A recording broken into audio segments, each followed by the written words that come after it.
to introduce myself and tell you guys a little bit about Environment Virginia, our organization, some of the main issues that we work on, and then the opportunities to get involved with our campaigns.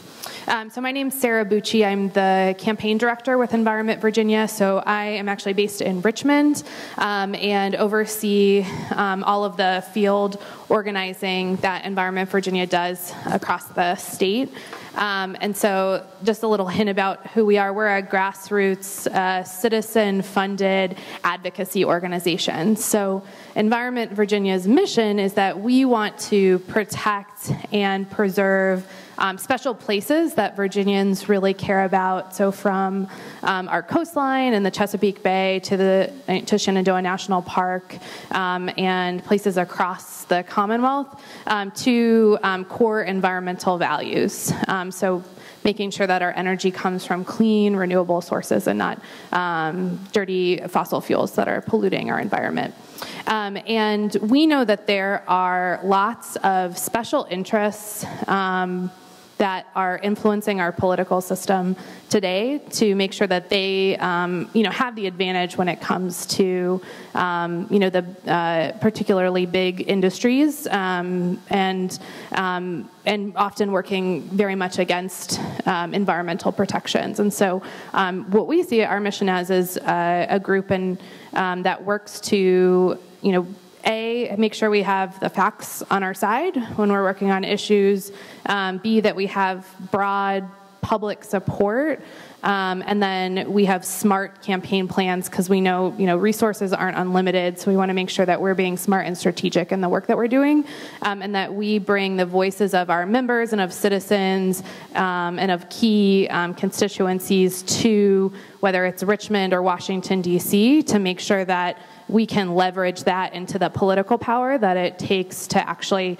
make progress on the environment and make sure that our public policy is good for Virginia's environment. And then Environment Virginia is a part of a national federation, Environment America. So we have state groups in 29 states across the country. And so in addition to our office in Richmond, there's 20 other state organizations as well as a federal office in Washington, D.C. So in coordination with our sister groups across the country, we can really leverage that into change on the national level. And we really believe that it is collective action, citizen power that's going to win the day in creating not just victories for our environment, but also a broader movement of people who, care about protecting our, not just our country, but our world for generations to come. Some of the top issues that we work on in Virginia, and I'm really happy to be up here with this great group of people. I get to work with Seth actually quite a lot. The three main campaigns Environment Virginia is working on right now is one, fighting global warming pollution in the Commonwealth. Two, protecting Virginia's rivers and streams, and then the third is fighting fracking. So I'll just touch on those briefly and then talk about the opportunities, volunteer opportunities.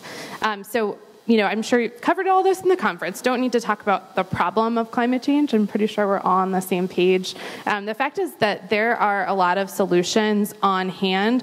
We know the problem. We know what we can do to fix it. And Virginia is really lagging behind when it comes to the deployment of clean energy resources. A lot of that has to do with serious lag in terms of state policies that help promote new industries like this, and the political will to demand action on this issue. And so that one of our top campaigns is actually pushing for the federal government, the EPA, to finalize their plan to limit the carbon pollution. That's the largest source of the U.S.'s global warming pollution from our power plants, which will in turn make sure that we're not using dirty fossil fuels, and then working to make sure that that plan is implemented in Virginia so that we're promoting solar, energy efficiency, offshore wind power.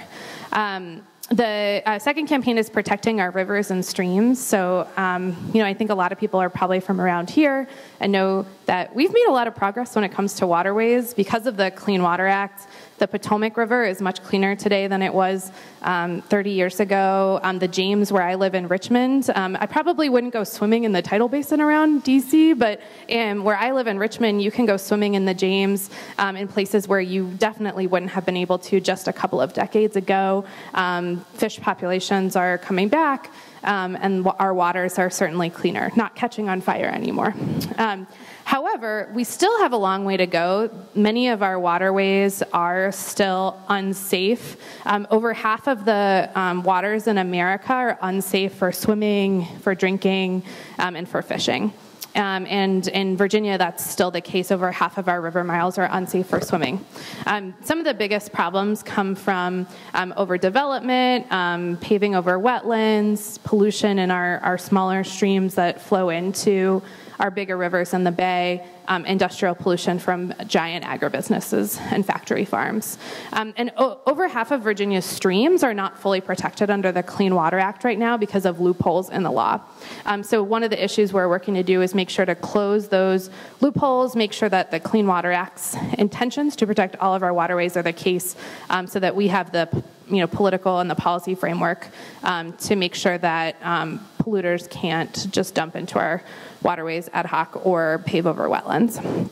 And then lastly, we're working to fight fracking. This is a particularly dangerous way to get natural gas out of shale rock under the ground. I think people are mostly, these days, 2 years ago might not have been the case, but mostly familiar with that. And, if people have seen Gasland or movies like that, there's actually formations of this shale rock in Virginia in places like under the George Washington National Forest or around the Rappahannock River. And so we want to make sure that people are educated about what the impacts of fracking are, from pollution in groundwater to toxic waste to just everyday things like, industrializing rural parts of our state and running campaigns to protect Virginia from that, and really, the nation as a whole. I know I'm running out of time, sorry. The opportunities that we have for students of, and people of all ages, and especially if you're in college and you're actually looking for like an internship opportunity, we definitely have those. We are doing grassroots organizing, so working on your campuses or schools or in your communities to do things like gather petition signatures, generate phone calls to our leaders. We work to get our issues published in the media, so writing opinion pieces to your local papers about why this issue is important to you and having that local perspective. And building coalitions with other groups. So one example is we are working to engage small farmers on our clean water campaign, because the biggest, one of the biggest opponents to restoring the Clean Water Act is the federal and the Virginia Farm Bureau, which are really speaking up for factory farms and big agribusinesses and not the little guy. And so we have had teams of volunteers and interns who've been going to local farmers markets across the country, or across the country, but across Virginia, talking to small farmers who really care about clean water, who support the EPA, and getting them to make comments to the EPA, and showing that we have not just us, tree huggers, but also people like small farmers or small business owners on board. So those are the types of things that you could do. Thanks. And Nicole? Thank you so much. Hi.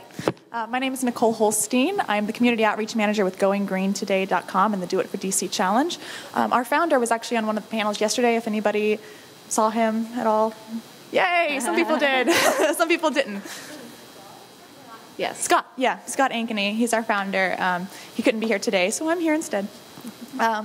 So let me go really quickly, for those who didn't see him, speak about what GoingGreenToday.com does and what the Do It for DC Challenge is, and then I'll summarize some of our opportunities, and you can come and talk to me afterwards if you're interested.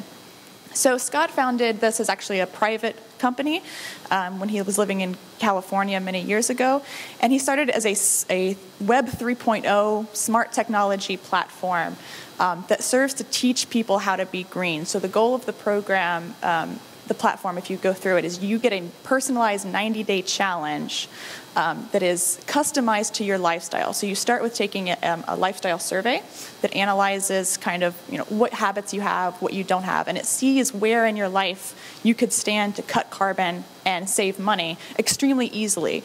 So a lot of people feel like, okay, I want to be green, but I don't know how to do that. It's too much work to research all of these different options. There's so many things coming at me about what I should be doing and what's better, what product is better than this, and what practice is better than this. And so our goal is to help those people by just telling them straight out, okay, here is your plan. This is what you're going to do for 90 days. And at the end of that 90 days, you will have saved at least $2,000 off your cost of living, and you will have cut your carbon footprint by 1/3. And that's by doing really small actions. Another barrier that we have found with people actually going green and becoming more sustainable is that they feel like it's a sacrifice. They feel like they have to live very bare bones, when in reality, if everybody just did a little bit, it adds up to a humongous difference. So that's what we're starting people off with. And the strength, I think, of our program is that we don't preach to the choir, meaning people who already know what sustainability is, right? We're taking the non-greenies, the people who have no interest at all in saving the environment, but perhaps want to save money, because everybody wants to save money, right? And at the end of their 90-day plan, they're starting to think like an environmentalist, right? They've kind of internalized our message, and they've learned a lot about what sustainability means and all the different facets of that issue. So we have licensed this platform to a nonprofit that's based in Vienna, actually, called Sustainable Lifestyles Institute. So we're actually operating as a nonprofit at the moment, and we're partnered with the District Department of the Environment, DC Water, District of Planning, and we have 24 and growing public-private partnerships with private businesses in the district and, excuse me, and also nonprofits and community organizations as well. We really want to focus on schools and faith communities, neighborhood communities, things like that. So the opportunities that we're going to have for interns as well as volunteers would involve getting that word out about, here's this program. We need 11% of the DC population to sign up for our program. If we do that, we'll create what's called a new social norm. Apparently, 11% is a tipping point in any society to create a new social norm. So we're trying to make this first in DC, and then we're going to move on to other municipalities in the future. And if 11% go through our program, we'll return $136 million to the economy and save 614 million pounds of greenhouse gas emissions from the District of Columbia alone. Thank you. Well, I really hope that actually works, but we need your help. We need a lot of help to do this. This is a humongous community effort that we're trying to do. So our interns and our volunteers will be forming street teams and going out into the communities. If you're already engaged in a community, like you are part of a congregation or you attend a school or something, you're already engaged in that community. We're going to send you out and have you, you get the word out and sign people up. We're also going to have street teams that are going to go door to door, kind of canvas style, and get district residents signed up. There'll be opportunities for more creative endeavors like blogging, creating content for our website, all of that kind of stuff, and much more. So I really hope that some of you guys will come up and talk to me afterwards, and I can expand on that a little bit. So, thanks. Jackie?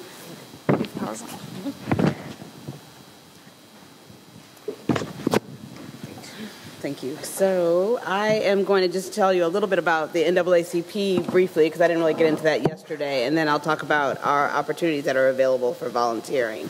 So the NAACP, as folks might know, started in 1909. It's a civil rights organization. It's come a long way in terms of, it's always been a civil rights organization and also focusing on human rights. But from the times where there was a lot of focus on voting rights and so forth, now we've expanded to multiple programs that we operate. So we have a health program, a civic engagement program that focuses both on voting rights and getting folks out to vote, a criminal justice program, sorry, thanks, a criminal justice program that that focuses on everything from ending the death penalty to the issues around stop and search and that kind of thing. An education program that focuses on school discipline, health that focuses on Affordable Care Act and HIV and childhood obesity and so forth. And in 2010, we started an environmental and climate justice program that really looks at that. It started off with a real focus on climate change, and now, as we talked about yesterday, it looks at the intersection between environmental justice and climate change initiatives or climate change impacts. And so with that, we have 3 strategic objectives that I'll talk about, and then talk about the volunteer opportunities within those objectives. Okay, great.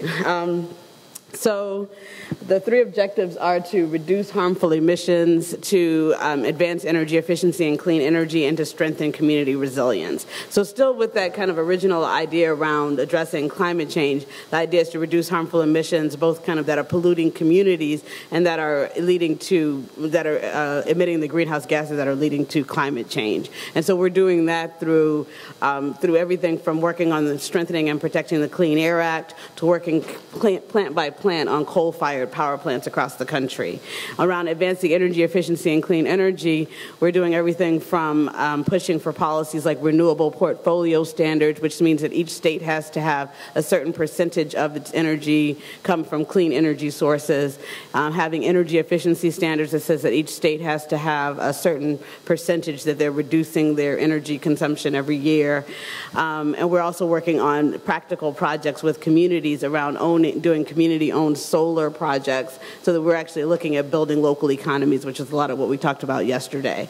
And then the strengthening community resilience, we're working on everything from disaster planning, working with communities to develop their disaster plan and make sure that there's an equity focus in the disaster planning initiatives, because a lot of times, as we saw with Hurricane Katrina, we might have an emergency management infrastructure, but certain people end up more marginalized during the disaster that's happening. And even in the post-disaster context, we have people where they might have had a home before the disaster, but they might have not had homeowners insurance. And so after the disaster, they end up not having a home at all, not just because it was destroyed, but because they didn't have the resources to rebuild. So looking at strengthening communities' resilience around disaster, around food, around helping folks plan for sea level rise, as we talked about yesterday, those multiple communities that are looking at imminently not having their land and home anymore because of the sea levels rising. And so looking at having those conversations in an intentional way. So those are our 3 objectives. We have also special initiatives within our 3 objectives, which are the youth and college leadership program. So working really with youth specifically on getting youth engaged around these 3 objectives. So we have everything from, we work with a group called Kids versus Global Warming, and we put together a discussion guide for the Beasts of the Southern Wild film, which a lot of people didn't even know focuses on climate change in some ways. It's a metaphor around climate change in terms of the beasts. So I recommend that you see it and if you haven't already. And then we also have initiatives like our Don't Believe the Fossil Fuel Hype video contest, which is a video contest to get engage youth on creating parody videos around the kind of manipulation that fossil fuel companies use in order to be able to kind of help to educate our folks in a way that's kind of fun and engaging. Then we have our Black Church Leadership Initiative on Environmental and Climate Justice, which again engages the churches to be a voice around these issues. So some of the things that we've managed to do over the years since the program began about 4 years ago is we worked with coalitions in Chicago to shut down the 2 coal-fired power plants. They had been working on it for 8 years before we came along, but because we released this report called the Cold-Blooded Report, it really helped to lift the profile of that struggle, and we kind of threw in with the coalition that was involved, and the plants eventually closed.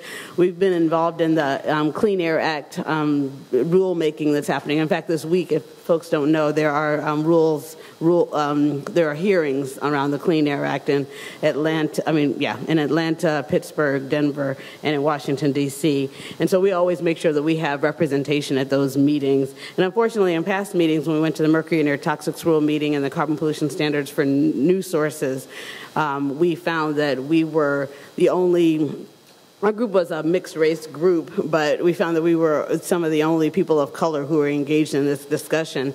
And given what I was talking about yesterday, that 68% of African Americans, for example, live within 30 miles of a coal-fired power plant, the fact that we're not present in these hearings about these coal plants means that we really need to do a lot of work around mobilization and making sure that people who are affected are at the table. So that's an important piece of what we do. And then at the bottom, we talked about our transition to greater energy efficiency. We released a report called the Just Energy Policies Report, Reducing Pollution, Creating Jobs. And we created the master report, and then we created 51 state-by-state reports. So with those reports releases, we're launching campaigns to make sure that we have the type of energy, clean energy and energy efficiency policies that we need to change this landscape. Because as we talked about yesterday, 40% of the emissions that drive climate change are come from energy production processes. And then in terms of strengthening community resilience, we signed a memorandum of agreement with FEMA last year so that we can really play that role of making sure that civil and human rights are explicit within their whole emergency management infrastructure and policies and practices. And we're also doing, as I talked about yesterday, these eco-district planning sessions community by community across the country. So just wrapping up with the volunteer opportunities that we have available. They're very concrete, and so you'll see kind of a list as you saw in your packets. So we have, under our Just Energy Policies campaign, we're developing we have this master report that talks about what the policies are state by state, but now we want a toolkit to help folks to know how they can start their campaigns at the local level. We also want folks to help to work with the states as they develop their campaigns, like help them with whatever research that they might need and so forth. We have our cold-blooded report that came out in 2012. We want to update the data from that, because a lot has happened since we looked at the plants in 2012. And we also want help around our carbon pollution standards campaign. As you know, a number of our folks are going out now this week to testify at hearings, so we want to work with folks around helping people to develop letters to the editor and doing a social media campaign and so forth. As we do our strengthening community resilience work, we want an eco-district toolkit. The NAACP has 1,200 branches and chapters throughout the country. And so for us, developing these toolkits are important because we can't get to each and every person to help them to be able to do so. So we put things up on the web so people have access to be able to know how to implement these programs. And then with our Black Church Leadership Initiative and our Youth in College Initiative, we're trying to develop toolkits for each one. We already have one for the Youth in College Leadership Initiative. We want to get that updated. Then we want to work with our youth in college chapters throughout the country to help them to actually implement those programs. So it would be great to have folks to help people to say, okay, you want to do this, here's some things you can do, here's how you can do it. And then we're trying to really build our communications capacity, because we're doing a lot of great work, but our social media, we have a great social media team, but they're serving the whole association. We love some folks who have some real interest in environmental and climate justice to help to push out our messaging around environmental and climate justice. And then finally, we have this emphasis on those three specific objectives, but we would love to we want to be able to help folks who come in with other issues that aren't related to those objectives. As I said, we have 1,200 branches and chapters, and they have all kinds of issues that are happening throughout the country. So we have a general environmental and climate justice toolkit that we want people to know how to deal with landfills, everything from landfills to, cement plants and so forth that might be happening in their community that we might not have the time or capacity to work with them one-on-one. So for anyone here who's interested in helping us put together that toolkit, that would be great too. So thank you, and we look forward to talking more.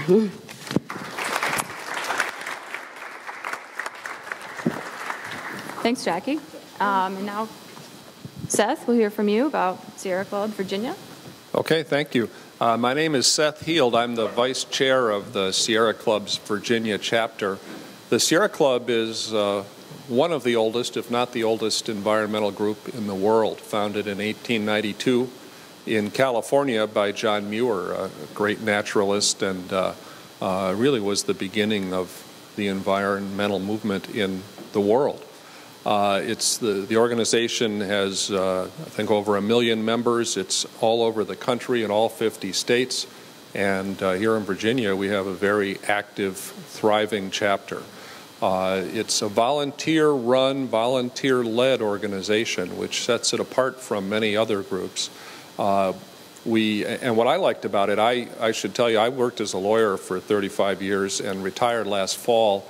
and had not really, until a couple of years ago, not been active in environmental issues at all, but I got concerned about climate change. And as I reached out to various environmental groups to try to find a place where I could use my skills and develop new skills, the club in Virginia, the quality of the people, the volunteers, and the paid staff really impressed me. And before long, I found a place, and I'm almost a full-time volunteer now. We have 6 or 7 paid staff members. We have 2 in the Hampton Roads area, working, of course, a lot on sea level rise. There's also coal export going on there, and they're working on issues related to that. In Richmond, we have at least 3 people working. We have a full-time legislative person. One of the strengths of the club is getting involved in the legislative process. There's a lot going on in the state houses around the country, and there's a lot of opposition to taking meaningful action on climate change, a lot of it, and it's backed by a lot of money, and so that's a tough job. And Virginia, it's even tougher in Virginia because the legislative process is really hard to understand. I've learned a lot just in the last year. I started doing a little lobbying down there myself.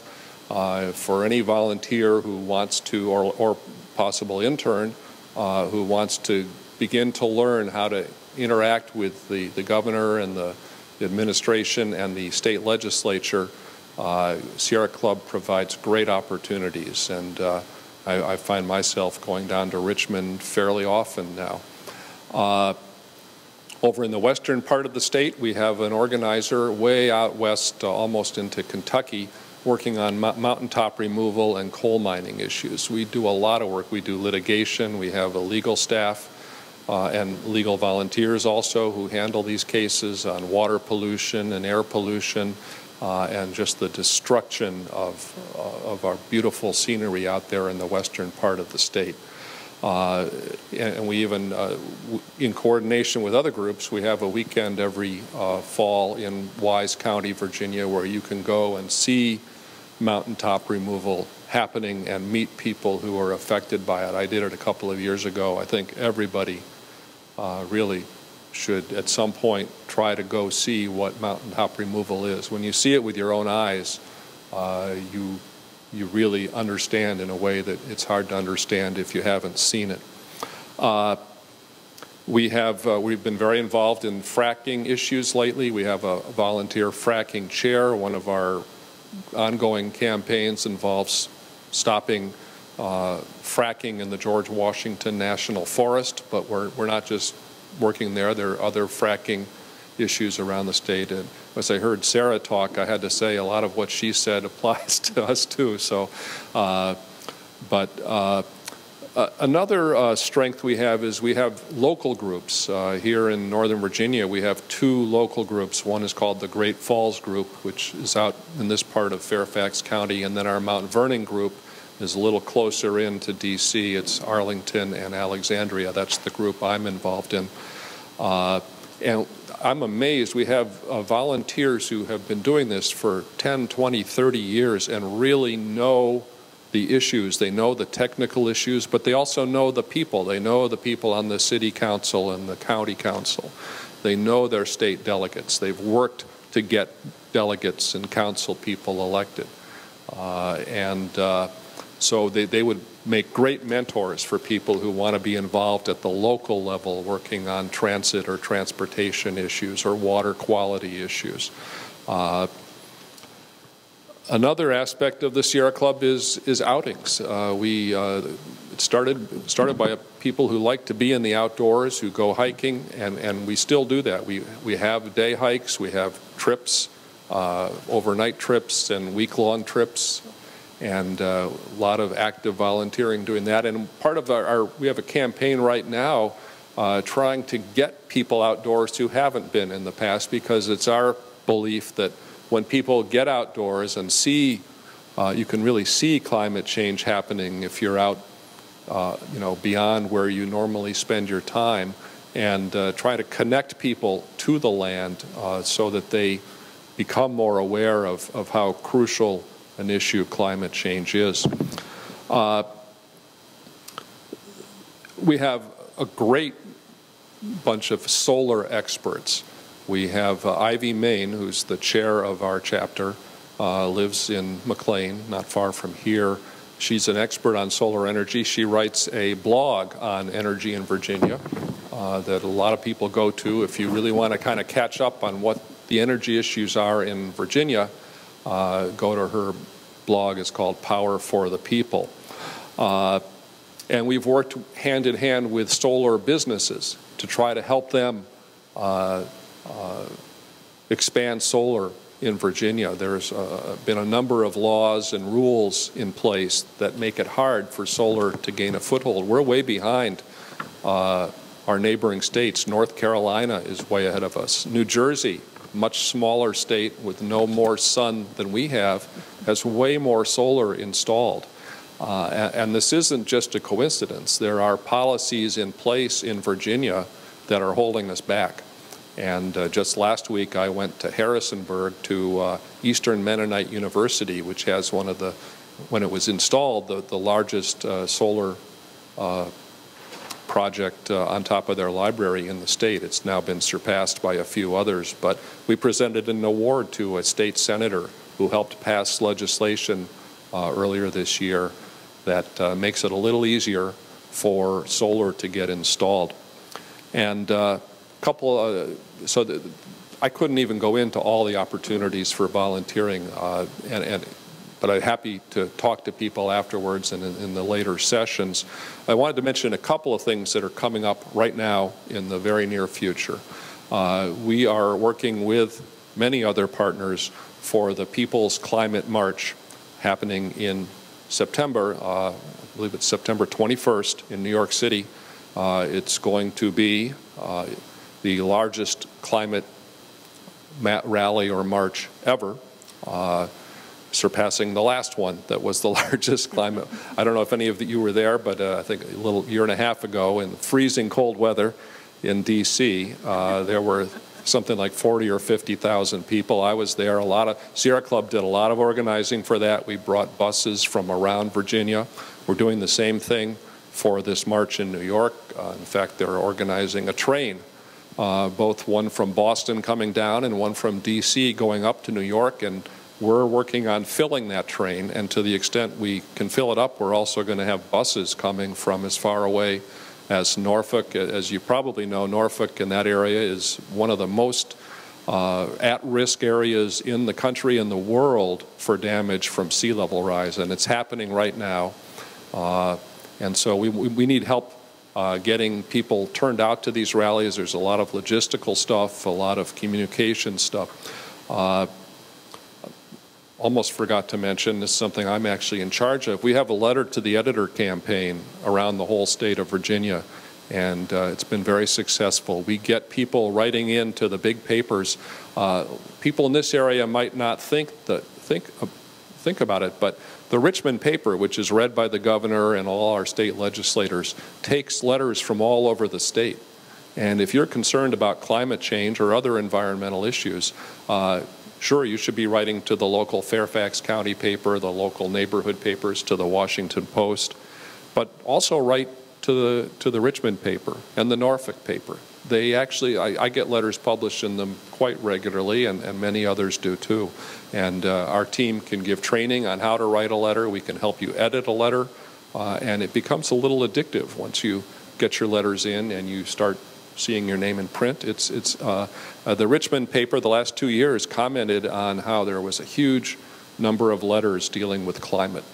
And we didn't do all of them, but a lot of those letters came from people in our group. And then finally, the thing I'm most excited about that's going on right now is we have a rally coming up on September 4th. That's a Thursday at noontime. How many here have heard of the American Legislative Exchange Council? Oh, good. A fair number. ALEC, as it's known, is an organization that has very conservative, pro-big business, pro-polluter. And what it does is it brings together representatives from big corporate companies, many of them big polluters, and It throws pretty lavish conferences in nice places with lots of freebies for state legislators. Their annual conference is in Dallas this coming week, so you may read about them in the news in the next week or so. Well, ALEC, how many of you know that ALEC is based right here in Northern Virginia? That's what I thought. It's in Crystal City, just a few miles from where I live. And most people don't know it. How many people know that Dominion Resources, the owner of Dominion Virginia Power, which is the biggest utility in Virginia and one of the biggest in the country, is a member of ALEC? Okay, well, our goal with this rally is to change that. We want everybody to know what ALEC is. ALEC, by the way, has been working to roll back renewable energy standards. They had some success recently in Ohio, very disappointing. They get their bills introduced regularly in Virginia because the number of legislators, I think most of the members of the House of Delegates are ALEC members, and many of them go to these conferences, and sure enough, after these conferences, these model bills that are drafted with the great assistance from big companies that pollute are introduced in the Virginia legislature, and the Sierra Club and our partners all work to defeat those. So we're planning a big rally. We're hoping to get 100 or maybe even more people to turn out on September 4th. We need help for that. This is mostly volunteer run. We have a paid organizer in Northern Virginia, and he and I are going to be working on this. We'd love to get young people, students, recent graduates to help with this and to turn out for this and to make sure that we actually change the conversation so that people in this area know that our electric company, where we're paying our monthly bills, is, well, it has a green image it tries to maintain. It comes to Earth Day festivals. It has talk about sustainability on its website. But quietly behind the scenes, in a way that most Virginians are not aware of, it's helping to support efforts to keep solar from taking hold in Virginia, to slow down wind, to roll back renewable energy standards. That's the kind of thing. There's a lot of corporate opposition to action on climate change, and it's great to see all you here, and the Sierra Club can help you find a way to get involved in the fight to try to let the people's voice be heard. Thank you. And now we're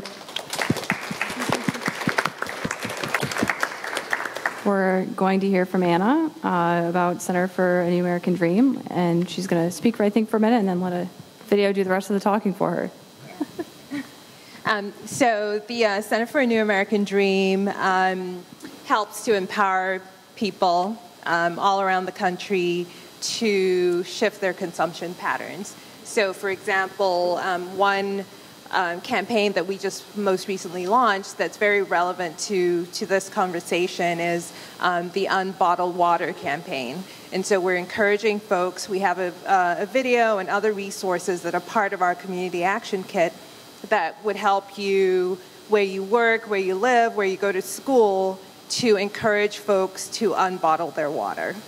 And so I think I'll just share the video. In addition, we've set up a platform called Get Together, where you can go and sign up and have all your team members sign up, and then you can find each other and you can post any events that you have around your Unbottled Water campaign where you live, and share it that way. So let me just...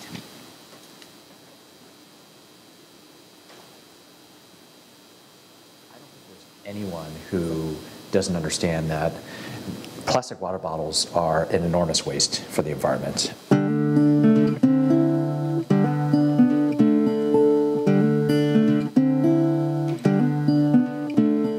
In whatever typical plastic water bottle you have, if you could imagine a quarter of it filled with oil, that is as much oil as is required to create this plastic, distribute the plastic, get it to a retail outlet, and then dispose of that plastic. In San Francisco, what I proposed last year was that we phase out plastic water bottles on public properties. So where we have public spaces, either in buildings or in parks and other open spaces, these are places that we don't want the sale or distribution of plastic water bottles. In San Francisco, you can still buy a plastic water bottle at your local corner store or at a grocery store, but at least for the city, we're saying that on city public properties, we want to phase these out. I think because it's such a common sense approach to addressing the bottled water problem, it really is just addressing bottled water on city properties.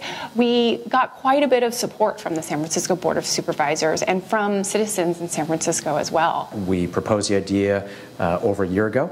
It took months and months of work with various stakeholders, working with vendors, working with event planners, working with environmentalists to think logistically, how can we do this? And I was very pleased that my colleagues agreed to support this, and it is now the law of San Francisco. This is a really important culmination of close to a decade of grassroots work, as well as leadership from San Francisco mayors and the city council to make San Francisco really a leader nationally when it comes to phasing out bottled water as a means of promoting the city's tap. Why does Recology support the plastic bottle ban in San Francisco? We're trying to help the city get to zero waste, to send almost nothing to landfill. So we're recycling as much as possible, we're composting as much as possible, but part of that effort has got to be source reduction, not making so much garbage to begin with as a community. And so we encourage people to use a metal water bottle so they just don't make all these plastic water bottles to begin with. We took what I thought was a very measured approach rather than just trying to ban plastic water bottles from the city completely.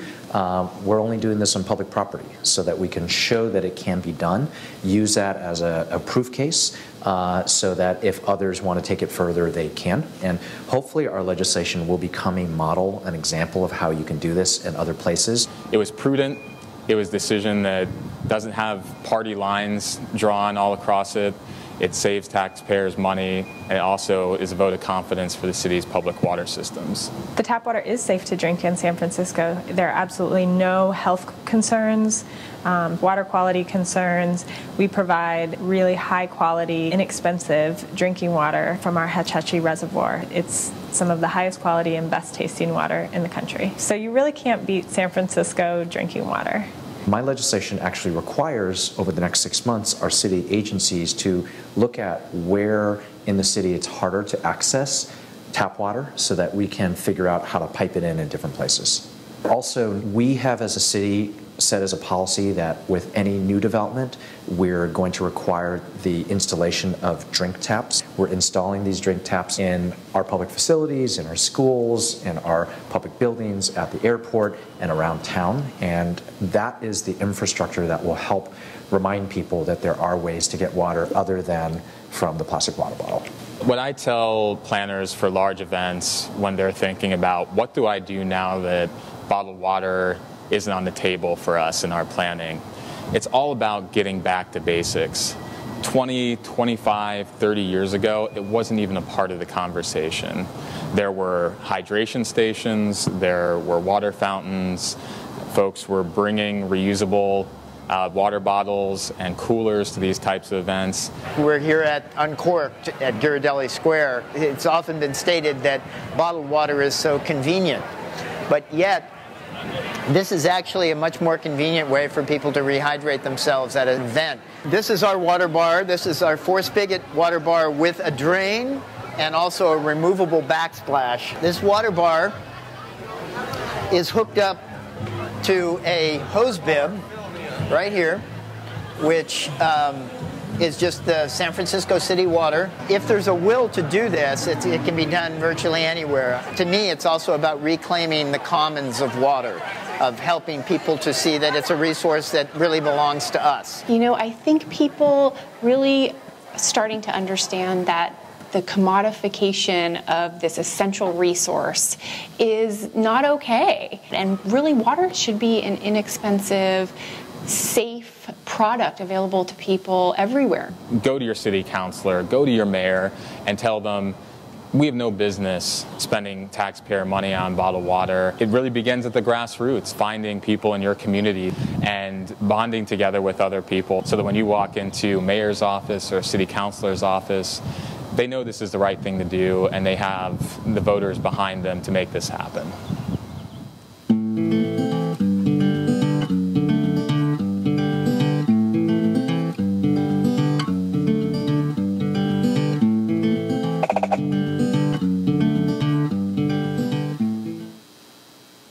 I don't think there's anyone who doesn't understand that. Wouldn't it be great if we got that done in Virginia and Maryland and D.C.? And you guys can make a difference. I mean, you can start your teams and just, talk to your local representatives and try and push it to get it, passed in your local legislatures. In addition, you can just start making the changes where you are. Just do it on a small level. Just jump in and take a stand. And New Dream has all the resources that you can use and you would need to help organize. Thanks.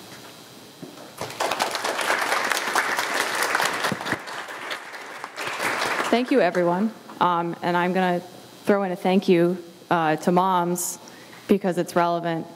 Of all of the things, they've provided a lot for this conference, including the breakfast, Mom's Organic Market, I mean. Hopefully that was clear. Not our moms. They've provided the breakfast and big check and that lovely Home Depot orange water container over there.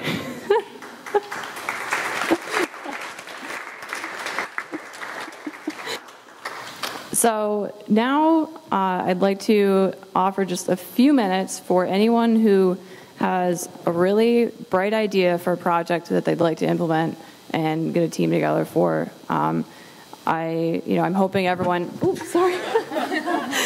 I'm hoping everyone is excited about working with one of these organizations, but I know that some of you might also have your own ideas that you've been trying to get started with, and I think some of these organizations are actually willing, I think especially Sierra Club, are willing to kind of mentor you on that and try to incorporate that into their programs. But would anyone like to come up and just we'll make it really quick because we're running out of time. But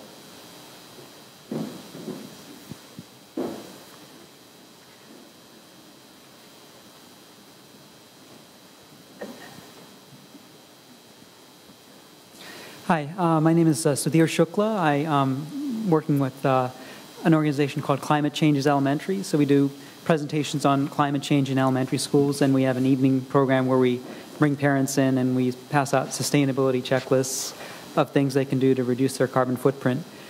So we could use more presenters. So Sarah O'Connor is one of our presenters, and we can also use help in getting booked in elementary schools. We've worked in Maryland so far, but we'd also like to get in D.C. and Virginia. And I also volunteer with Citizens Climate Lobby. We're working to pass a revenue-neutral carbon tax, and we've had good relationship with Representative Jerry Connolly and his staff member Jamie Smith, and we're working to reach out to Republicans to get them on board, and we think there's a good promise in getting this passed. Maybe not in the very near future, but we think that the support is building. So would we be happy to talk to you about that as well.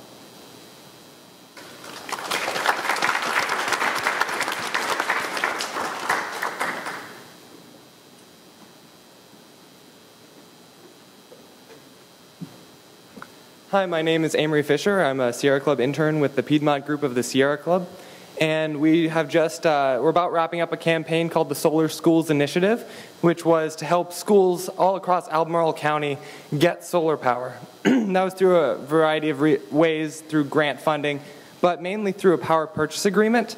And so we've led a petition drive and gotten lots of students, over 300 students involved in the area, to speak before the school board, and it now has gone on to the school board's consent agenda. So that campaign will be coming to a close as we go before the Board of Supervisors. The reason I bring this up is the power purchase agreement, which is where the schools would buy the power off the panels, not the panels themselves. That is legal only for Dominion customers as a pilot program until the end of the middle of 2015. So that's just a short-term thing that we hope that solar laws will change to make that a more long-term thing, but just so that's on people's agenda. That's not only for schools, that can be used for other groups. It's mainly a large purchase, so like a cluster of churches or a, community could do that. So thank you very much. Oh, question? We're going to have a networking session right now where you can ask them individually questions and get things. Thank you.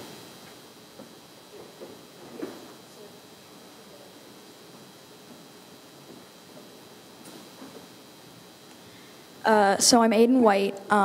My classmates and I just this past year did a project called the Watershed Warriors, where we built, well actually it was based off of a classmate's science project. She did a study on the amount of fecal coliform in the Potomac River and the Chesapeake Bay, and it's a very surprisingly large amount, how much fecal coliform there is in these waters. So in order to fix that, what we did was we built a wetland garden in the back of our school. And of course, wetland plants can filter out basically bad things out of water. So we grew these wetland plants to maturity and then transferred them to Roach's Run. And we've been trying to get the word out about our project to try and get other communities like churches and colleges and things like that to do this themselves to grow a wetland garden. So if you'd like to know about that.